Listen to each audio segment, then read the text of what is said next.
ये वीडियो शायद बहुत से लोगों को नापसंद गुजरी या वो इससे ऑफेंड हो, लेकिन बहुत सोचने और गौर व फिक्र के बाद मैंने ये फ़ैसला किया कि इस वीडियो को बनाना इंतहाई ज़रूरी है। ये वीडियो हमारी पिछली वीडियो से मुख्तलिफ ज़रूर है, मगर इसकी अहमियत कहीं ज़्यादा है। इंडिया में पहलगाम पर हमला हुआ, बेगुनाह लोग मारे गए और भारत ने बगैर किसी तहकीक या ठोस सबूत के पाकिस्तान पर इल्ज़ाम आयद कर दिया और हमला कर दिया। चंद दिन की झड़पों से ये वाज़ेह हो गया कि पाकिस्तान एक ऐसे मुल्क का मुकाबला कर सकता है जो उससे कई गुना बड़ा है। पाकिस्तान के पास वो हथियार, टेक्नोलॉजी और फौजी सलाहियतें मौजूद हैं जो दुनिया की किसी भी ताकत का मुकाबला कर सकती हैं। J-10C, JF-17 thunder, atomic bomb, PL-15 missiles, navigation और सैटेलाइट सिस्टम, ये सब पाकिस्तान की फ़ौज को दुनिया की मजबूत तरीन फौज में शामिल करती हैं। और ये सिर्फ पाकिस्तान तक महदूद नहीं, तुर्की, इंडोनेशिया, सऊदी अरब और दीगर मुस्लिम ममालिक भी तादाद, हथियार और मालियाती लिहाज से बहुत मजबूत हैं।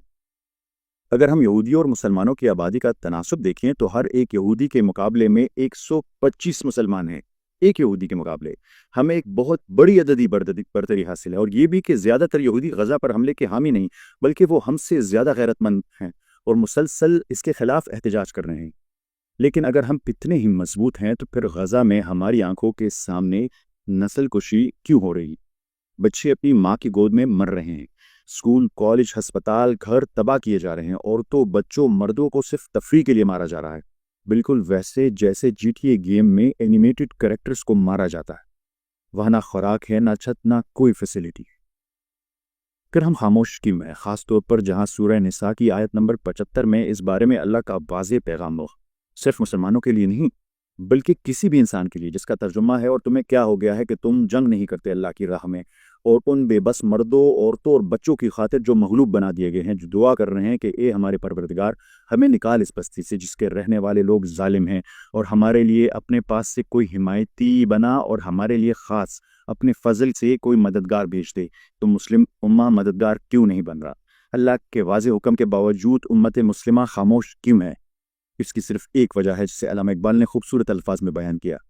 मुस्लिम ने भी तामीर किया अपना हरम ओ, तहजीब के आज़ार ने तशवाए सनम ओ, इन ताज़ा खुदाओं में बड़ा सबसे वतन है, जो पैरहन इसका है वो मजहब का कफन है।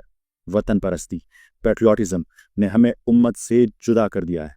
इसराइल सिर्फ गज़ा नहीं, बल्कि इससे पहले यमन, लबनान, इराक, मिस्र, तकरीबन हर मुस्लिम मुल्क को गैर महसूस या महसूस तरीके से तबाह कर चुका है। और अगर हम आज खामोश हैं तो उसकी वजह यही पैट्रियाटिज़म या वतन परस्ती है। हमें लगता है कि हम महफूज हैं, हमारा मुल्क महफूज है, तो बाकी दुनिया में जो हो रहा है वो होने दो।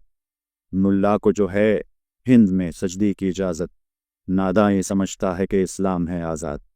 अगर आप तारीख़ का मुतालिया करें तो आप ये जानकर हैरान रह जाएंगे कि खुद मुख्तार रियासत का तस्वुर बहुत नया है।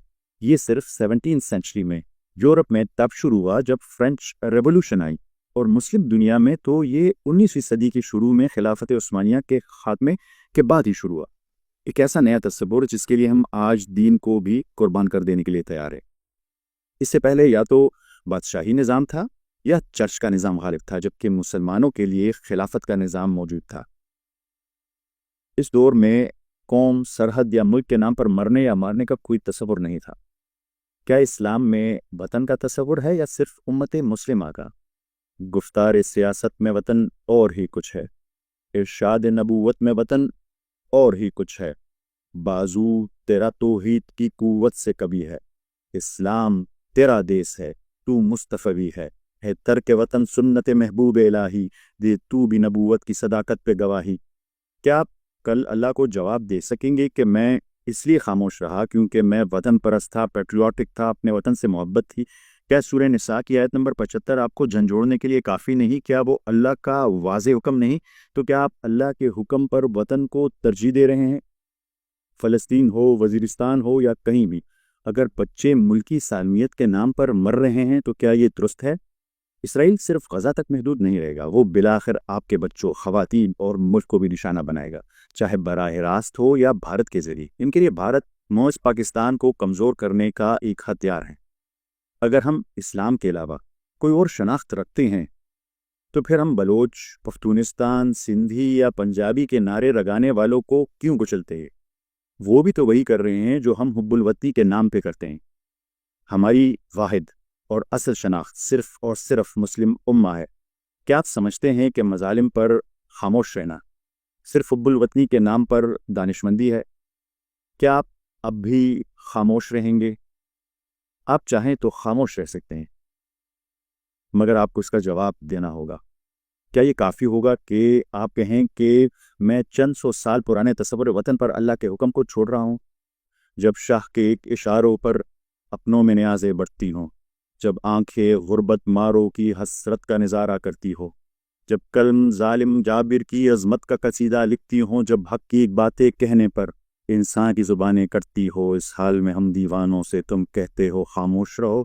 جب مصر کن بازاروں میں کنان کو بیچا جاتا ہو، جب حرص ہوس کی منڈی میں ایمان کو بیچا جاتا ہو، جب سوم صلات کے پردے میں قرآن کو بیچا جاتا ہو، انسان کو بیچا جاتا ہو، یزدان کو بیچا جاتا ہو، اس حال میں ہم دیوانوں سے تم کہتے ہو خاموش رہو۔ جس دور میں کعبے والوں کو گرجا کے نظارے بھاتے ہوں، جس دور میں مشرق والے بھی مغرب کے ترانے گاتے ہوں، جس دور میں مسلم لیڈر بھی کچھ کہنے سے گھبراتے ہوں، جس دور میں سبقت غیرت کے اسباب عدم ہو جاتے ہوں، اس دور میں ہم دیوانوں سے تم کہتے ہو خاموش رہو۔ اصل سوال یہ ہے کہ ہم کیا کر سکتے ہیں؟ فوج آپ کی ہے، حکومت آپ کی ہے، اور آپ کے علاقے سے منتخب ہونے والے MNA اور MPA بھی آپ کے ہیں۔ کیا آپ اتنا نہیں کر سکتے کہ ایک جرگہ بنا کر ان کے گھروں پر پرامن احتجاج کے لیے جائیں اور تب تک نہ ہٹیں جب تک وہ اسرائیل اور غزہ کے مسئلے پر براہ راست مداخلت کے لیے قرارداد پاس نہ کرے؟ جو نہ کر سکے اس کے خلاف احتجاج کرے۔ حکومتی نمائندوں کے سرکاری ای میلز اور سوشل میڈیا پر پرزور انداز سے اپنا موقف پیش کر سکے۔ جو ہو سکے چندہ دیں، شعور بیدار کریں، خدا را اس ویڈیو کو ضرور شیئر کریں تاکہ لوگوں کو جگایا جا سکے۔